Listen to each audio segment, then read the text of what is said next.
ஷப்பா ரொம்ப நேரமாக வண்டி ஓட்டிகிட்ருக்கோம். நேராக காய்கறி மார்க்கெட்டுக்கு போய் ஏதாச்சும் காய் வாங்கிட்டு போகலாம். இந்த மாதிரி வேறு ஏதாச்சும் கேம் ப்ளே வேணுன்னா கமெண்ட் பண்ணிவிடுங்க. மறக்காமல் சப்ஸ்கிரைப் பண்ணிவிடுங்க. காய்கறி மார்க்கெட் வந்துச்சு. போய் பார்க்கிங்கில் நிறுத்திட்டு வரலாம். இருங்க, ஃபோன் போட்டு கேட்போம் ஏதாச்சும் வேணுமான்ட்டு.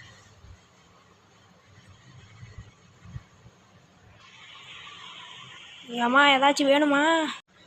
கொஞ்சம் லெமனும் கொஞ்சம் பெட்ரோலும் வாங்கிட்டு வாங்க. குடும்பத்தோடு கொளுத்தின்னு சாவலாம்.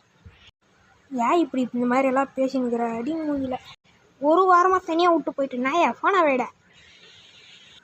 சரி உள்ளே போவோம், ஏதாச்சும் வாங்கிட்டு வரலாம். லெமன் வாங்கிட்டு வந்தா ஐயோ அண்ணா எலுமிச்சாலாம் இல்லை, எலுமிச்சம் வச்ச சாப்பாடு இருக்குது, வேணுமா? எப்பா சாமி.